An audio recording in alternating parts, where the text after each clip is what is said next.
She wasn't just excluded. She was erased. One message, that's all it took. A mother who had sacrificed birthdays, sleepless nights, school drop-offs, and first heartbreaks suddenly found herself staring at a cold, typed sentence, "You won't be joining us. My wife prefers to keep the gathering small." And just like that, she wasn't a guest anymore. She wasn't even a mother in that moment, she was a name that made someone uncomfortable. But this story isn't just about being uninvited, it's about being unseen, unheard, and slowly replaced. No one talks about this kind of pain. Because it's quiet. It doesn't scream like betrayal, it lingers like shame. When children hurt parents, it doesn't always come through arguments or slammed doors. Sometimes, it arrives in silence, in emotional distance masked as preference, in polite words that cut deeper than cruelty. And while the world rushes to protect the child's emotions, who protects the parent's heart when love gets rewritten as inconvenience? This video is for every parent who has felt replaced, without explanation, without defense, and without a seat at the table they built. But what if there's more to this story than rejection? What if this moment, the erasure, was actually a turning point? Not the end, but the beginning of truth. In this video, we'll follow a journey that starts with one heartbreaking text and spirals into a reality that many families live, but few dare to name. You'll see how one mother faced legal threats, emotional trauma, and the burden of having to choose between confrontation or peace. And by the end, you'll discover the questions no one asks, but everyone needs to. It all started with a single vibration. Late at night, when the world was quiet and still, a mother's phone lit up with a message no parent ever wants to read: "Mom, I'm in an accident."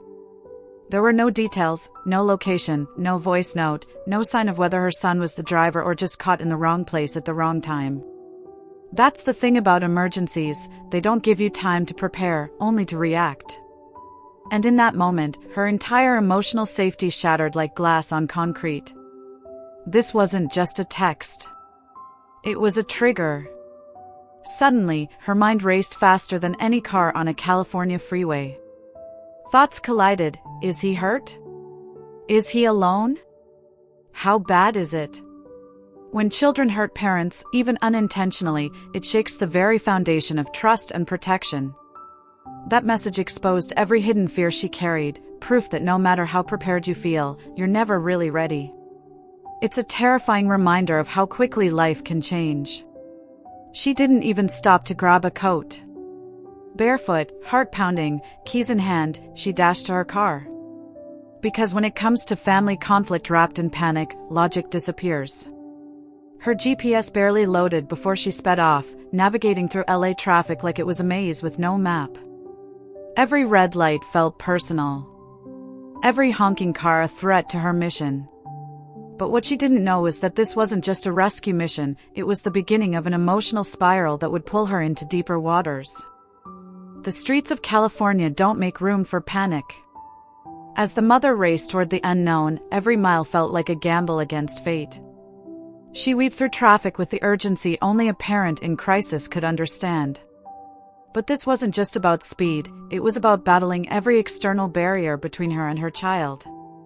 Each intersection was a decision: break the law or break her heart.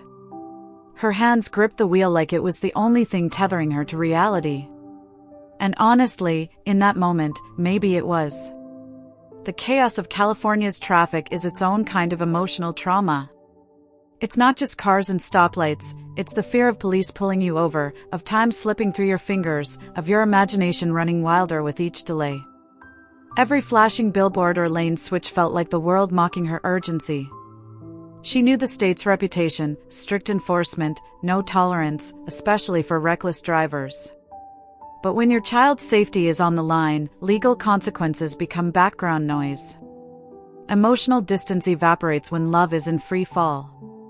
As she pressed forward, she imagined scenarios no parent wants to visualize. Ambulance sirens, gurneys, broken glass, and blood, all unconfirmed, but tormenting nonetheless. That's the cruelty of uncertainty, it fills in silence with worst-case images.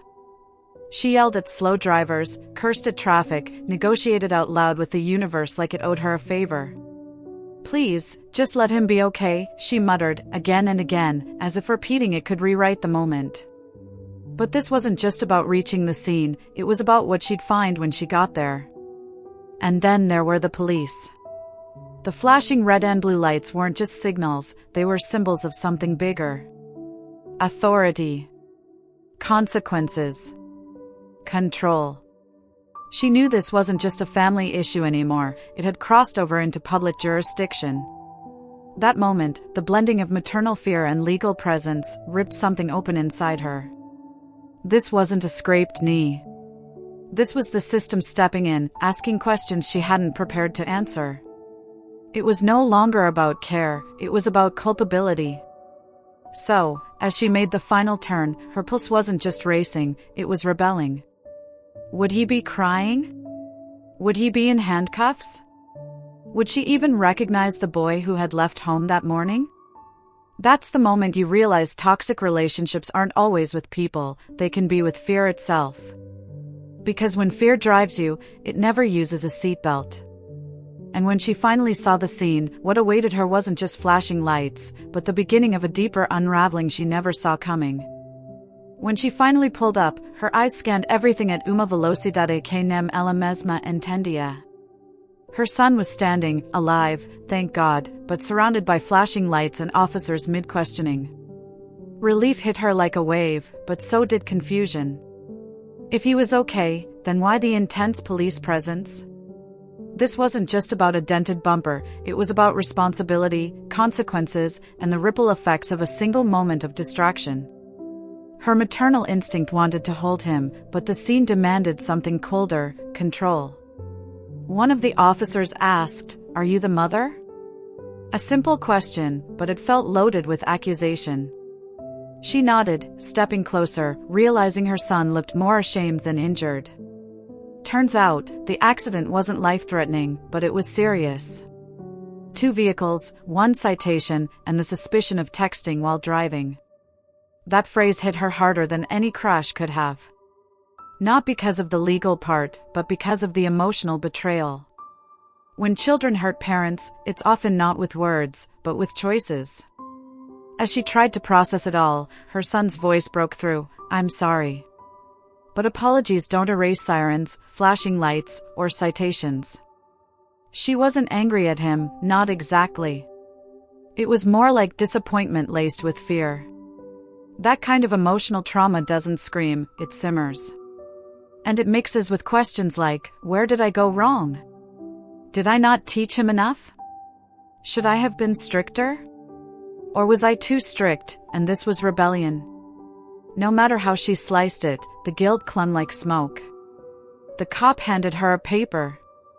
It wasn't just a ticket, it was a ticket into the legal system. Failure to yield? Distracted driving?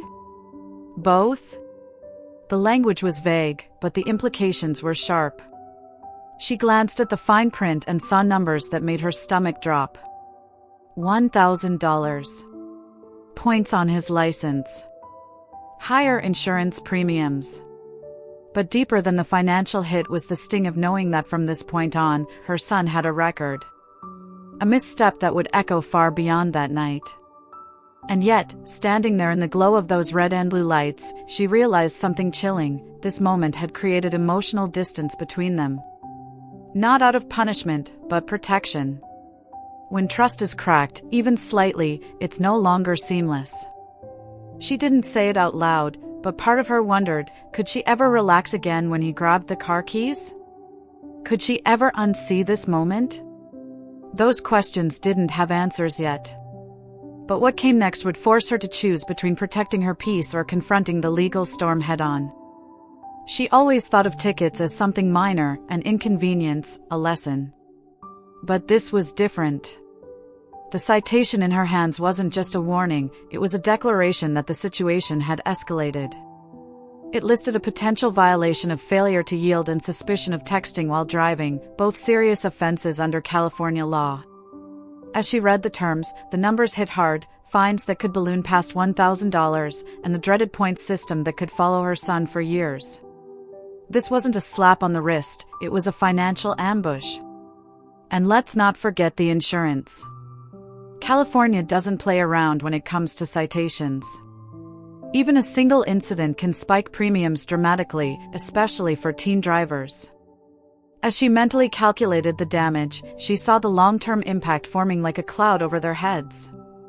One bad decision could lead to years of increased costs, legal documents, and forced defensive driving courses. It wasn't just about money, it was about how quickly life can punish even a short lapse in judgment. The weight of it settled into her shoulders. What made it worse was the uncertainty. Should they pay the fine and be done with it? Or should they fight it in court and risk a drawn-out legal process? Each option came with its own emotional cost. Paying meant admitting guilt, even if the full story was murky. Contesting meant hiring a lawyer, preparing a defense, and facing a judge. Neither path promised peace, and neither would erase what had already happened. In situations like this, setting boundaries with logic becomes harder when emotions still linger. She knew other families who'd faced this kind of fork in the road. Some took the easy way out, pay, move on, hope it fades. Others fought tooth and nail, determined to keep their record clean and their conscience clearer. But no matter the path, both required energy, focus, and emotional bandwidth, something that's hard to come by when you're still recovering from panic. This is where family conflict transforms, from the emotional to the procedural, from yelling in the car to silence in the courtroom. But the deeper sting wasn't just the ticket, it was the realization that life had shifted. One moment, they were a family navigating daily routines. The next, they were navigating the justice system. It's in these moments that emotional safety gets replaced by legal strategy. And when children hurt parents, even indirectly, it creates layers of wounds that take time to understand. As she folded the citation and tucked it into her purse, a new question formed: would they take the easy road, or prepare for a fight that could redefine how they see each other? It was one of those decisions that seemed simple on the surface, but carried emotional weight beneath. Do you pay the fine, accept the points, and try to move on? Or do you fight it, lawyer up, and possibly walk away clean, but with weeks of stress, risk, and uncertainty? The mother sat across from her son at the kitchen table, the citation between them like a wall. The silence said it all. Choosing peace didn't mean there was no conflict, it just meant trying to live with the consequences quietly. Paying the ticket seemed like the mature thing to do. Admit the mistake, write the check, and put it in the past. But she knew what that would mean legally: points on his license, a permanent mark on his record, and increased insurance that could last years. More than that, it meant her son's first big failure would be permanently attached to his name. Was that fair? Maybe. But was it the best choice? That's the thing about toxic relationships with guilt, it makes even logical decisions feel like betrayals. On the flip side, contesting it felt noble, but risky. The lawyer fees alone could reach hundreds, maybe more. And there was no guarantee of success. They'd have to gather evidence, show up in court, and hope the judge saw it their way. It would force the family to relive the entire ordeal, document by document. That's the emotional trauma no one talks about, having to justify your pain to strangers. But if they won, the citation could be reduced or dismissed, giving them not just legal relief, but a sense of regained control. She thought about calling a traffic attorney. Maybe someone who specialized in cases like this: texting while driving, teenage infractions, defensive driving alternatives. The idea of enrolling her son in traffic school came up. It wouldn't erase the past, but it might protect the future. Defensive driving courses in California aren't expensive, $25 to $40, and they can help with point mitigation. It felt like a compromise: don't just punish, educate. In her heart, that felt more like parenting, and less like legal damage control.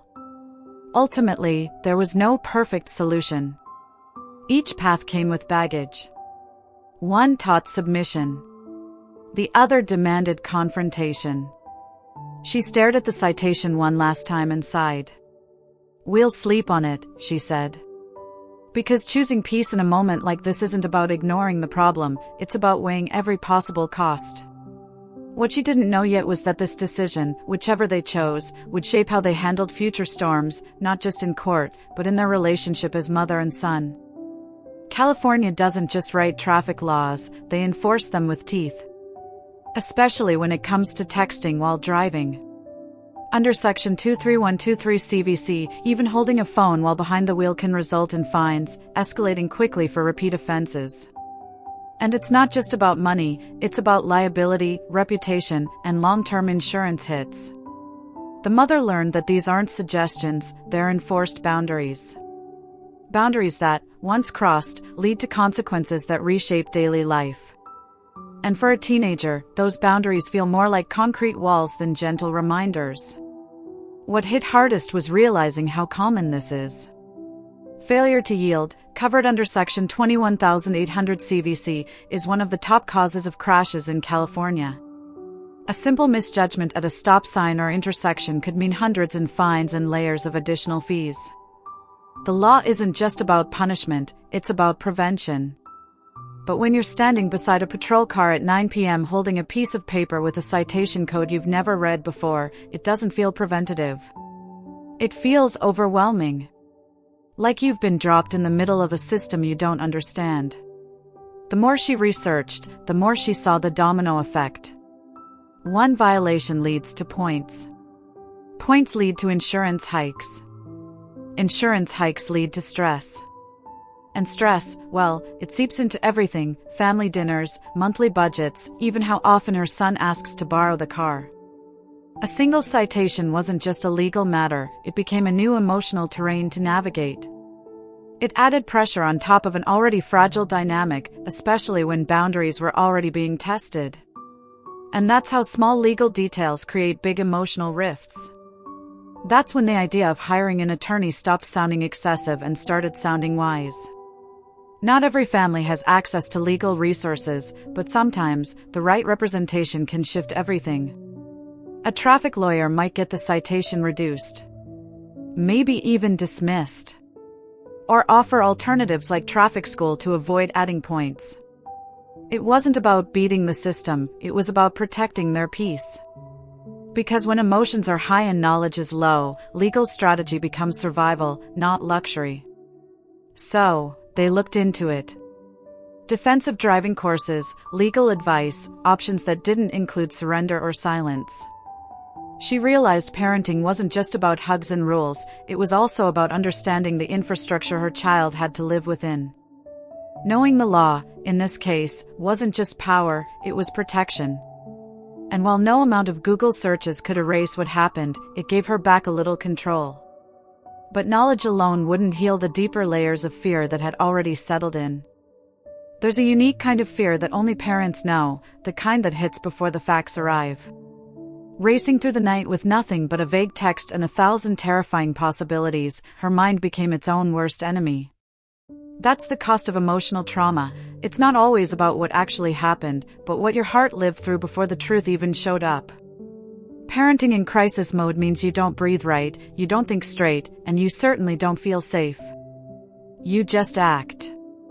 And hope it was the right kind of action. What's worse is how those moments stick.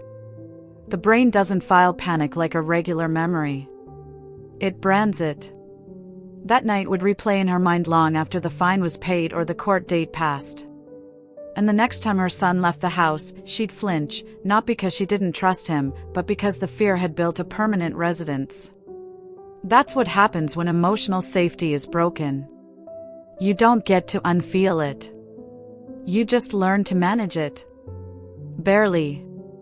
And that, too, can quietly erode the parent-child bond. Meanwhile, the community had questions. Neighbors saw the flashing lights, asked if everything was okay, and offered supportive glances or silent judgment. Family members called to check in, some with genuine concern, others with unsolicited opinions. That's the social fallout of a teenage mistake, it ripples. And sometimes, that ripple feels like a tidal wave. What should have stayed private now had witnesses. What was once a personal struggle now felt like a public spectacle. And the hardest part? You start wondering if everyone's still seeing you, or just your shame. For the son, it wasn't much easier. Being confronted by the law, watching his mother panic, and feeling the weight of setting boundaries for the first time in a real-world context, that's heavy. It wasn't just about getting in trouble. It was about understanding how quickly one choice can unravel trust, finances, and peace. And for teenagers, who often believe they're untouchable, this was a brutal awakening. He didn't just hurt his car. He hurt his family's sense of safety. And no apology could rewind what had already been felt. Still, underneath all of it, beneath the blame, the fear, the conflict, there was something else stirring, a silent reckoning. A moment neither of them could name yet, but both would carry forward. Because emotional distance isn't just born from anger, it often starts in moments like this, where fear outweighs facts, and love doesn't feel like enough to fix it. What would they do with this unspoken tension? How would they prevent it from becoming permanent? The answers would depend on what they learned next. In the quiet that followed the chaos, something surprising happened. Space opened for reflection. Not just about the accident, but about everything that led to it. That's the gift hidden inside hard moments, lessons that don't yell, but whisper. The mother began to realize that emotional safety wasn't just about hugs and good intentions. It was also about preparation. What tools had she given her son to face crisis? What boundaries were taught, and which ones assumed? These weren't just parenting questions, they were legacy questions. One of the first lessons was simple: technology can wait. Hands-free setups, Bluetooth, voice assistants, these aren't luxuries anymore. They're essential tools that save lives. If your car doesn't have them, invest in an adapter. If your teen doesn't use them, insist. This isn't about being strict, it's about choosing peace over convenience. Because when toxic relationships develop between people and their screens, everyone on the road pays the price. And setting boundaries around phone use isn't control, it's care in its most proactive form. Another takeaway? Be legally prepared before trouble shows up. Defensive driving courses aren't just for citations, they're smart preemptive strikes. They teach focus, awareness, and responsibility. Keeping a clean record is more than pride, it's protection. And knowing how the law works, even in broad strokes, helps families respond instead of react. Imagine if every teen took a traffic law quiz before getting keys. It's not glamorous, but it's growth. And when children hurt parents by accident, part of healing is knowing you tried to prevent it in the first place. Crisis planning became a new family conversation. They created a simple folder in the glove compartment: emergency contacts, insurance info, medical details. A laminated cheat sheet for what to do if situations. It felt strange at first, almost paranoid. But it gave them a shared language for chaos. That kind of emotional safety isn't taught in school, it's built intentionally. And in times of panic, having a system beats relying on memory. Because fear erases logic, and love alone isn't always enough to lead the way. Lastly, they began having real conversations, ones that weren't reactive, but reflective. What would you do differently next time? How did it feel to see me panic? What does accountability mean to you? These weren't lectures, they were connections. Because prevention isn't just about strategy, it's about relationship. And choosing peace, in a world full of distractions, starts with looking each other in the eye and saying, we can do better. And the only way to make that real, is by doing it, together, every day moving forward. Sometimes, a story needs a map. Because when life moves fast, like flashing lights and frantic texts, it helps to see the big picture. The mother sat down later that week, pen in hand, and drew it out. Not for art. For understanding. From teen driving alone to court outcome, each moment became a box, each arrow a choice. It wasn't about reliving the pain, it was about unpacking it. And suddenly, what had felt like chaos began to look like something she could explain. Maybe even to her son. Start with the basics: teen driving alone, accident occurs. Seems simple enough, right? But even that first arrow hides 100 decisions. Was he distracted? Was he tired? Was music too loud? When we minimize those moments, we ignore how fragile our safety really is. Then comes, cop arrives on scene, citation and physical check. This is where emotional trauma often sets in. Because it's not just about flashing lights, it's about public accountability.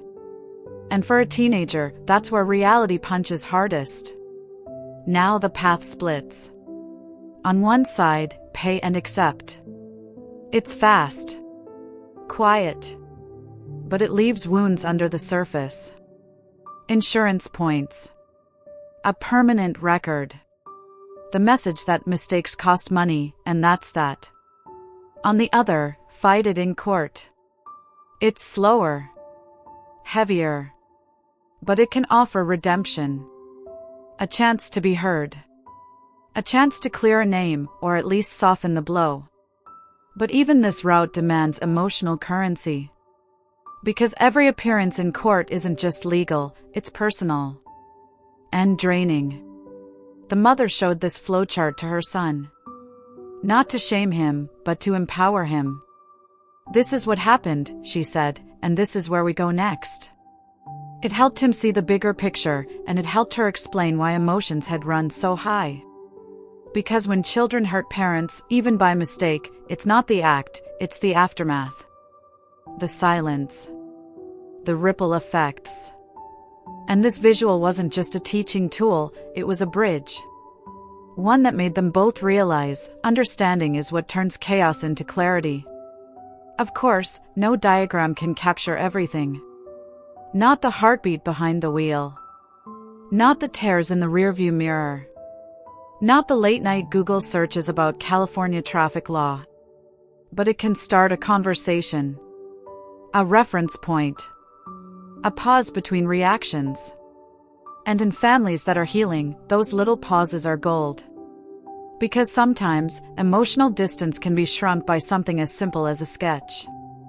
And that sketch? It was now folded next to the citation. A reminder that every story has layers, and some of them are easier to face when drawn. As the dust settled, the mother couldn't stop thinking, how many other families go through this? That question alone sparked something bigger. She began researching, diving into reports, studies, statistics. Turns out, the story they lived wasn't rare. According to the National Safety Council, texting while driving increases crash risk by 23 times. That's not a typo. 23 times more likely to crash because of a glance at a screen. It wasn't just their story, it was a pattern. And that made the emotional trauma even heavier. She found a recent report about California's June 2025 crackdown on distracted driving. Over 16,000 citations in 1 month alone. It wasn't just a campaign, it was a warning. The state knew this was a growing issue, and families like hers were caught in the crossfire. That brought her comfort and concern. Comfort that they weren't alone. Concern that this epidemic wasn't slowing down. Emotional safety doesn't just mean locking your doors, it means confronting cultural habits that kill silently, behind the wheel, every day. What struck her was how underprepared most families were. We teach kids algebra, but not how to handle a police stop. We explain social media etiquette, but not traffic law consequences. It's no wonder panic ruled that night. Her son wasn't a bad kid, he was an uninformed one. And she wasn't a negligent mother, she was overwhelmed, like so many others. That realization softened the guilt. Because sometimes, healing starts when we acknowledge that we were all doing our best with limited tools. She began sharing her story, quietly at first, in conversations with neighbors, then online. The responses poured in. This happened to us too. Your story made me talk to my teen. I just booked a defensive driving course because of this. It turned into a ripple effect, but this time, a positive one. What had once been a source of shame became a force of prevention. And through every reply, she felt less alone. That's the quiet power of telling the truth, it connects us in ways fear never could. Still, the numbers haunted her. Thousands of families. Thousands of citations. Untold emotional wreckage. And all because of tiny choices, glancing at a phone, rushing an intersection, ignoring that gut feeling. It made her realize that expanding the story wasn't optional, it was necessary. Because every one of those choices has a cost. Sometimes it's financial. Sometimes it's legal. But often, it's invisible. Emotional distance. Loss of trust. Fear that lingers. And if one video, one voice, one story can help another family avoid that pain, maybe that night wasn't just a warning. Maybe it was a wake-up call.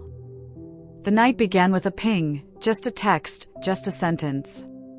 But it unraveled everything.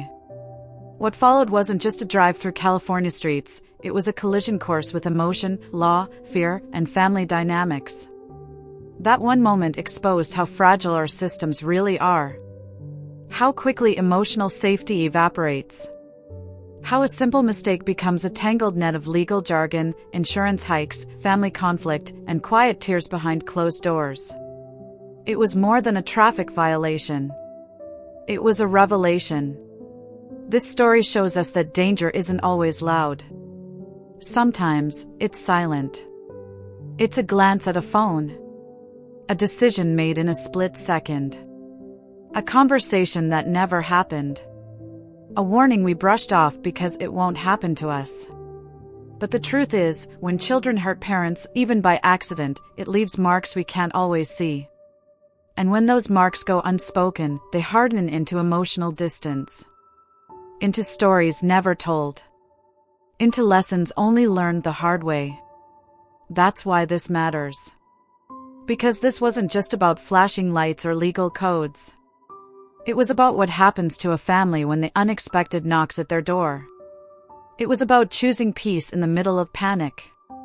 About setting boundaries, not just legal, but emotional. About facing fear and still showing up for each other. And most of all, it was about growing together. Not perfectly. Not painlessly. But intentionally. Because that's what healing after trauma looks like. It reminds us that behind every accident is a human story. A mother. A son. A decision. A consequence. And the unspoken hope that maybe, just maybe, we can learn before it's too late. That we can choose differently. Prepare better. Love more carefully. And when life tests us, and it will, we'll have more than reaction. We'll have wisdom. And that wisdom? It's what turns a terrifying moment into a turning point. One that others can learn from, too. And so, if you've ever been blindsided by a late-night call, if you've ever felt the sting of fear wrapped in love, or if you've ever wished for a second chance before the first one slipped away, this story was for you. Because prevention is more than traffic school. It's a mindset. A daily choice. A quiet promise between people who care. And the sooner we understand that, the safer we all become.